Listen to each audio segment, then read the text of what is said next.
on Thelema cult. De culta. Now, O my son, that thou mayest be well guarded against thy ghostly enemies, do thou work constantly by the means prescribed in our holy books. Neglect never the fourfold adorations of the sun and his four stations, for thereby thou doest affirm thy place in nature and her harmonies. Neglect not the performance of the ritual of the pentagram, and the assumption of the form of Hoor-Procrat. Neglect not the daily miracle of the Mass, either by the rite of the Gnostic Catholic Church or that of the Phoenix. Neglect not the performance of the Mass of the Holy Ghost, as nature herself prompteth thee. Travel also much in the Empyrean and the body of light, seeking ever abodes more fiery and lucid. Finally, exercise constantly the 8 limbs of yoga, and so shalt thou come to the end.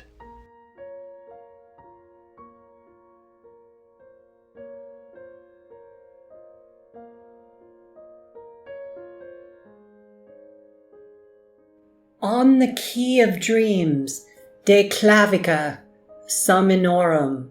And now concerning meditation, let me disclose unto thee more fully the mastery of the key of dreams and fantasies.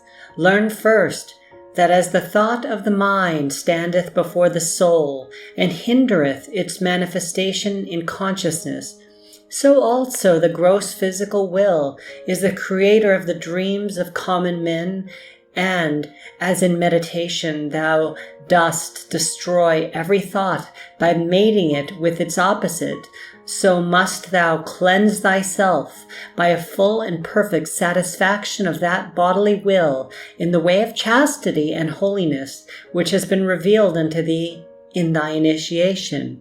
This inner silence of the body being attained, it may be that the true will may speak in true dreams, for it is written that he giveth unto his beloved in sleep.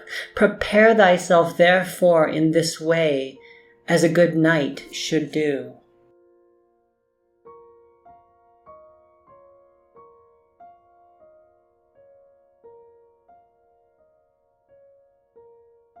On the sleep of light, the somno lucido.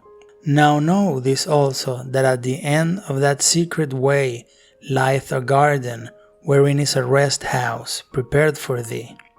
For to him whose physical needs of whatever kind are not truly satisfied, cometh a lunar or physical sleep, appointed to refresh and recreate by cleansing and repose. But on him that is bodily pure, the Lord bestoweth a solar or lucid sleep, wherein move images of pure light fashioned by the true will. And this is called by the Kabbalists the sleep of Shiloam. And of this doeth also Porphyry make mention, and Cicero with many other wise men of all time. Compare, O my son, with this doctrine that which was taught thee in the sanctuary of the Gnosis concerning the death of the righteous, and learn moreover that these are but particular cases of an universal formula.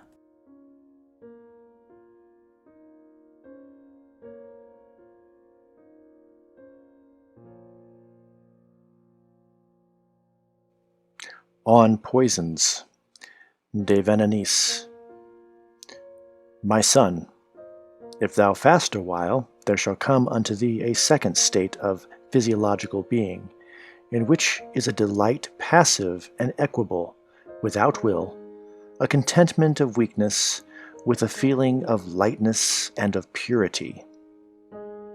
And this is because the blood hath absorbed, in its need of nutriment, all foreign elements. Such also is the case with the mind which hath not fed itself on thought. Consider the placid and ruminant existence of such persons as read little, are removed from worldly struggle by some sufficient property of small and unexciting value, stably invested, and by age and environment are free from passion. They live, according to their own nature, without desire, and they oppose no resistance to the operations of time. Such are called happy, and in their way of vegetable life it is so, for they are free of any poison.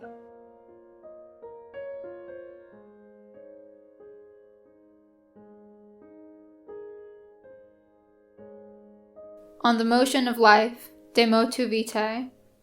Learn then, O my son, that all phenomena are the effects of conflict, even as the universe itself is a nothing expressed as the difference of two equalities, or, an thou wilt, as the divorce of nuit and hadit.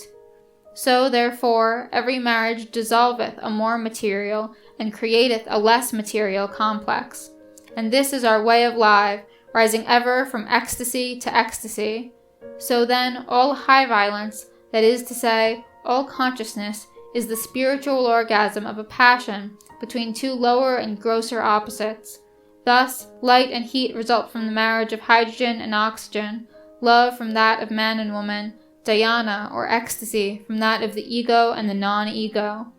But be thou well grounded in this thesis corollary that one or two such marriages do but destroy for a time the exacerbation of any complex. To deracinate such is a work of long habit and deep search in darkness for the germ thereof. But this once accomplished, that particular complex is destroyed or sublimated forever.